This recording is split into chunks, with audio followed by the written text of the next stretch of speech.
Well, good morning. This is Linda from North Central Texas.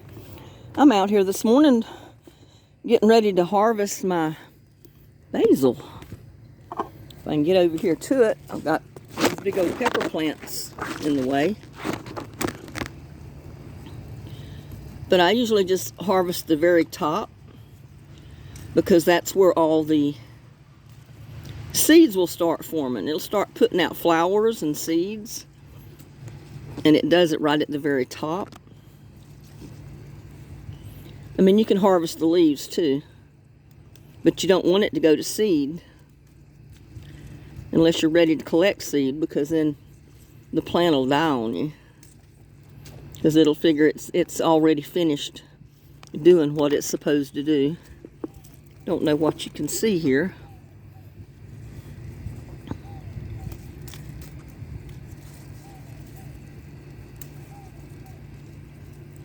Oh, it smells so good. There's nothing that smells better than sweet basil when you're right here on top of it.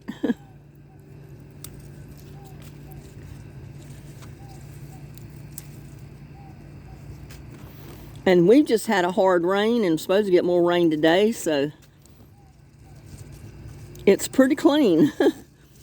I mean, I don't use pesticides on any of my stuff, so I don't have to worry about washing pesticides off of my plants when I harvest anything. That's why sometimes you'll see me out here picking tomatoes, and I might eat a tomato right off of the bush. And that's why, because I do not spray pesticides. See? Little clump right there.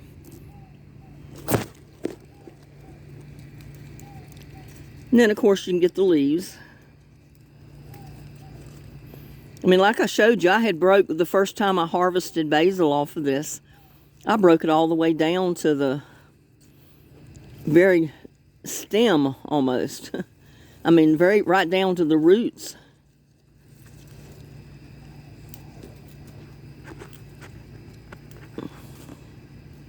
Because it'll grow right back. I mean, just like the kale and the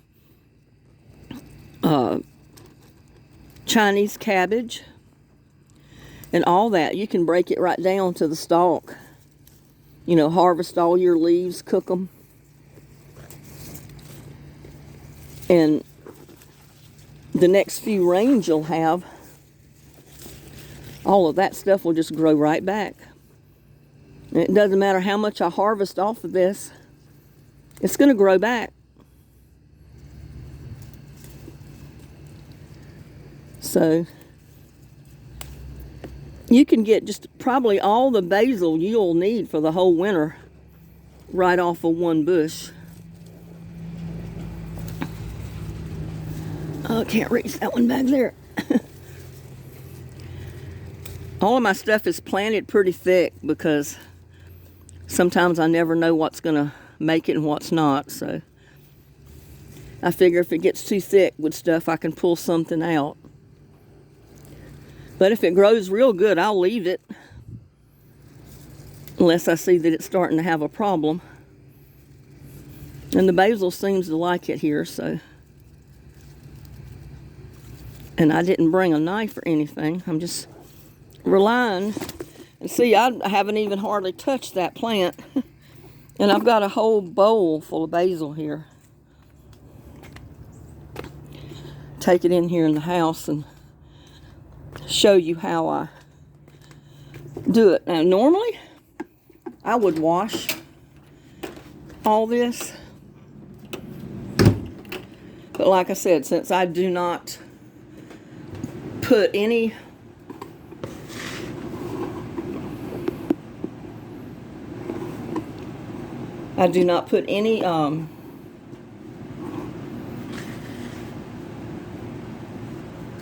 and I've got my dehydrator trays right here.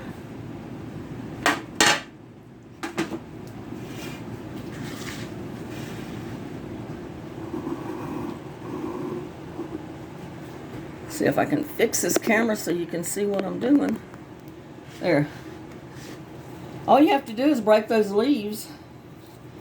And I got green stuff all under my thumb from breaking the leaves like that.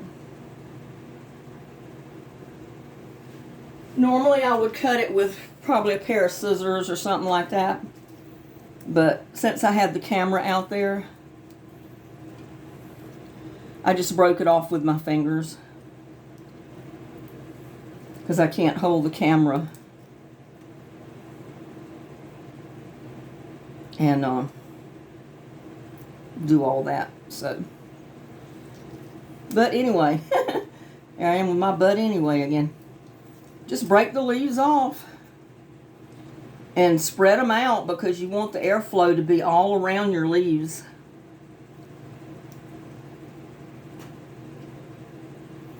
And this is a jar of basil that I did the first of the summer when the first harvest.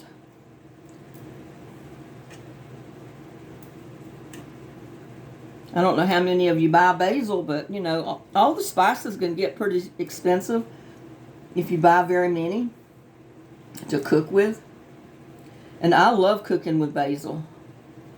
Like I said, I put it in a lot of stuff, especially my tomato sauce for spaghetti, stuff like that. And just break your leaves off individually and place them on your drying rack.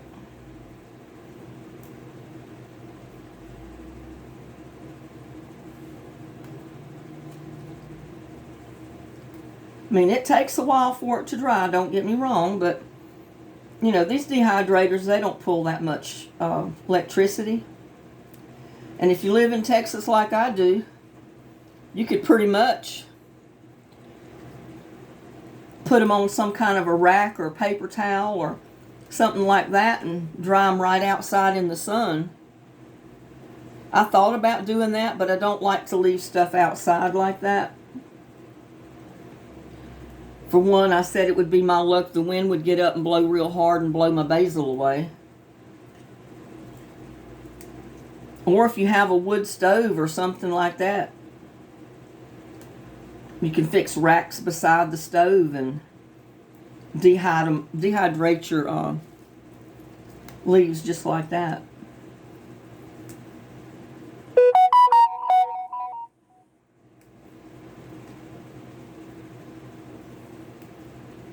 Or some people can dry them right in their oven. I mean, I think my brother said he dries his on a cookie sheet or something like that and just places it right in the oven.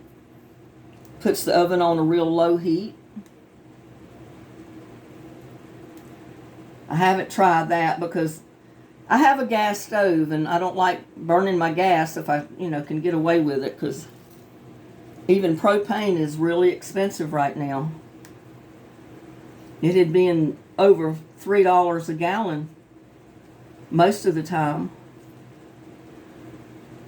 And then I think I got a letter from the gas company saying that if I ordered some propane before the end of September,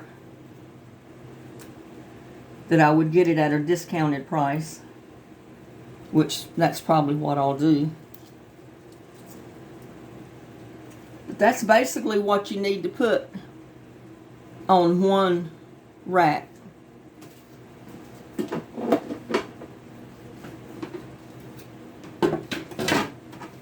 And I have 5 racks with my dehydrator, so. And you might think, well, that's a lot of basil. But you see that jar, once it dehydrates and dries down, it condenses down to a small amount. I mean, I know you don't use a ton of it when you're seasoning food, but it does dry down to a really small, compact size.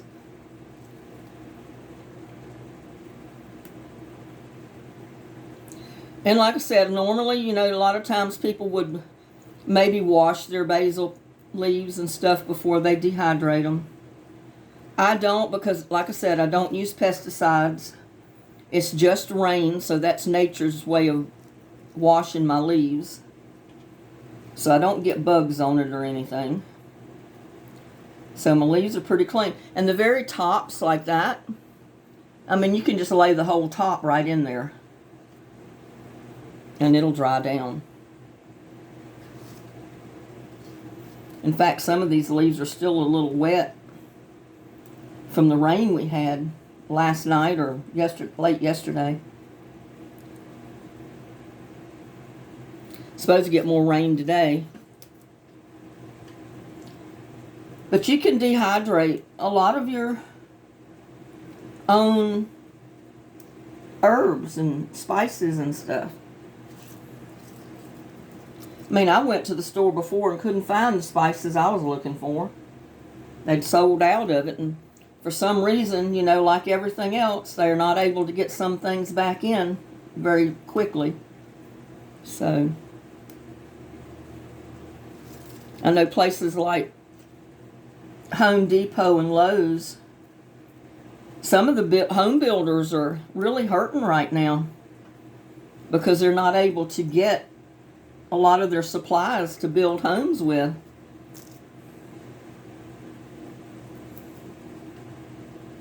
Because a lot of the stuff comes from overseas and they can't get it.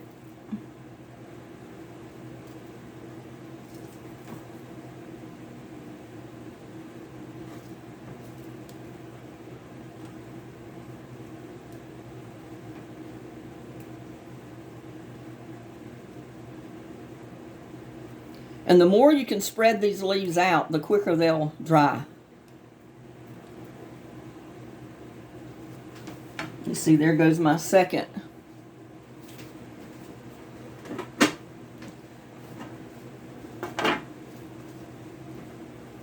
And I would suggest the very little leaves, the very tops, like that, to put them in there right on the stalk. Because they'll dehydrate down to nothing and fall right through the crack of the dehydrator. So it's easier to dehydrate just to leave it right on the stem.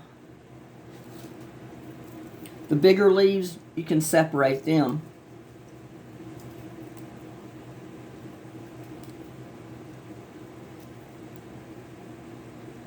And you know, I never thought about doing this. Because I said, well, you know, spices are cheap enough until all this coronavirus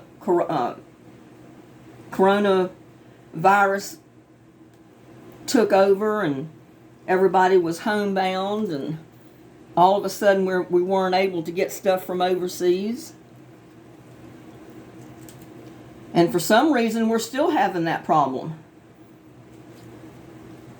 I mean, there's one illness or another that's keeping the shipping industry kind of at a standstill.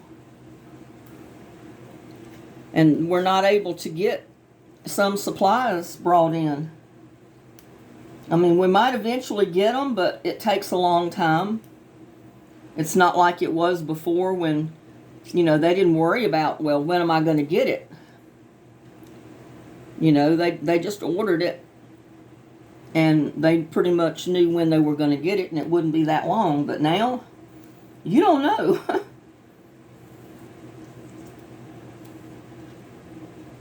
Just because you order it and they've got it doesn't mean you're even going to get it this year. I mean, it's terrible.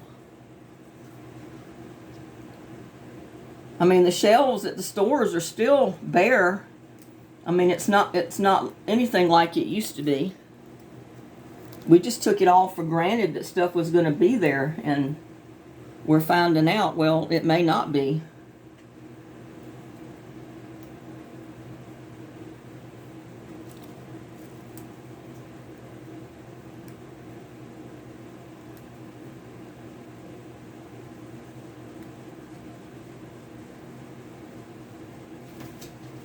There goes my third one. I may go out there and pick a little bit more to fill up my racks. I'm not sure. I don't know if I picked enough to fill it all up or not.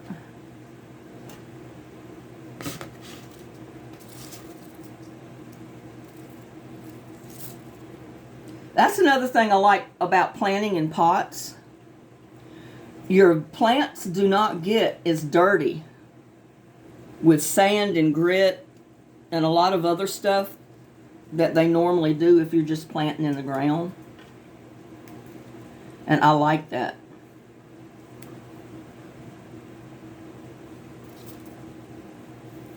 I mean, like I said, I've got some stuff planted in the ground. But I prefer to put it in a pot.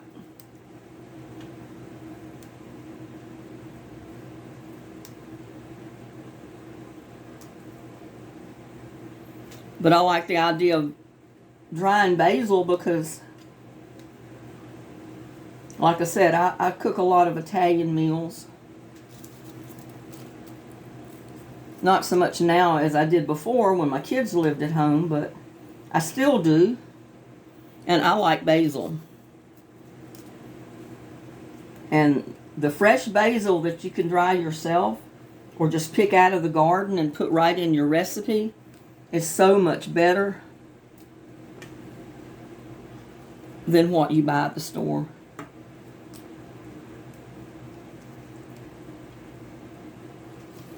I mean, I guess you can buy fresh basil,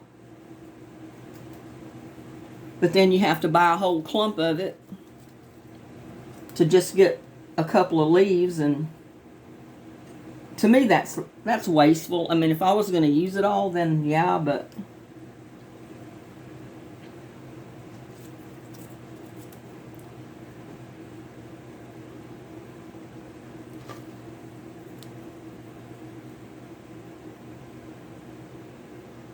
you know, that's 4. So I'm going to have to go back out there and I think get enough for another one. Because I like to make my dehydrator full when I do dehydrate stuff. That way I feel like I'm not wasting time or energy. So let's go back out there and get us some more. It's not going to take much.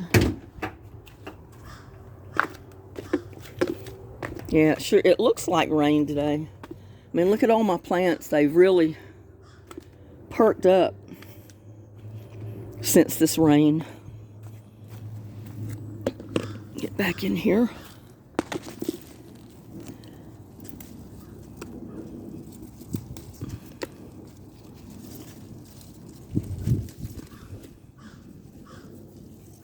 Get some of the tender leaves.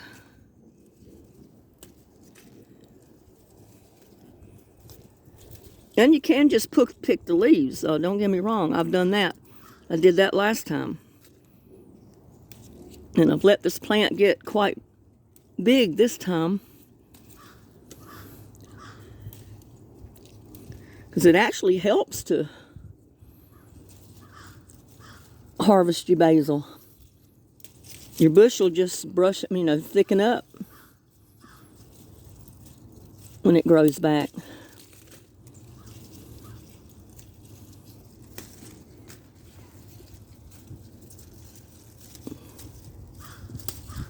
I think that's going to be all I can get in that tray.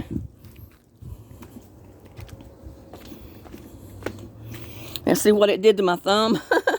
All that basil stuff got up under my thumb and made my fingernail look real dirty. That's the only reason I don't like to break it with my fingers. I'd rather cut it. That way that doesn't happen. So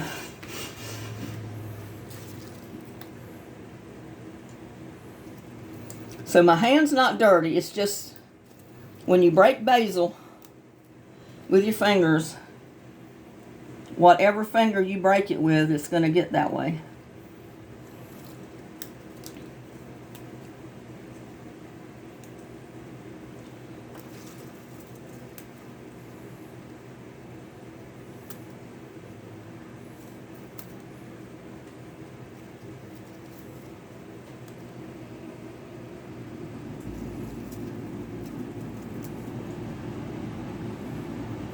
And again, those little tops, those little tiny leaves, just leave them on the stem, because at the very top, Because if you don't, they dehydrate down to something so small that you'll lose it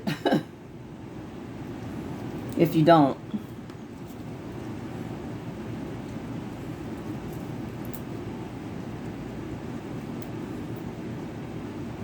If I had more tomatoes right now, I'd be harvesting my tomatoes and making tomato sauce for spaghetti and stuff like that. But I don't. I've got a few green ones that have come on there since the weather's cooled off.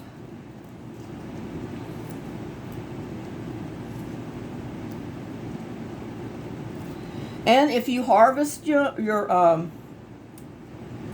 basil and you're not quite ready to dehydrate it right at that moment, you can store it in the refrigerator in plastic baggies for a while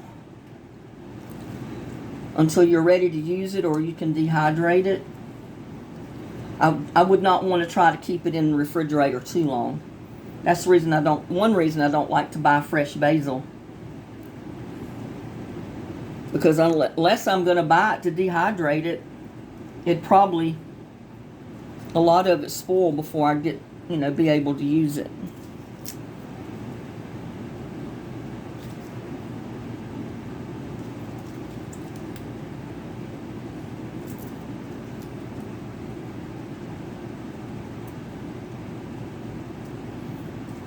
I almost got too much this time, but I think I'm going to put it on there.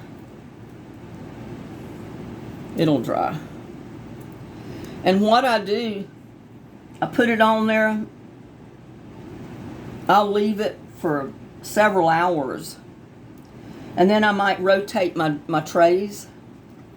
Take the one on the bottom and put it on the top and so forth.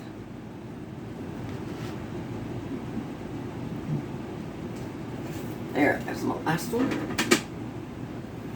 And you have to put the top on it. Up here so you can see what I'm doing.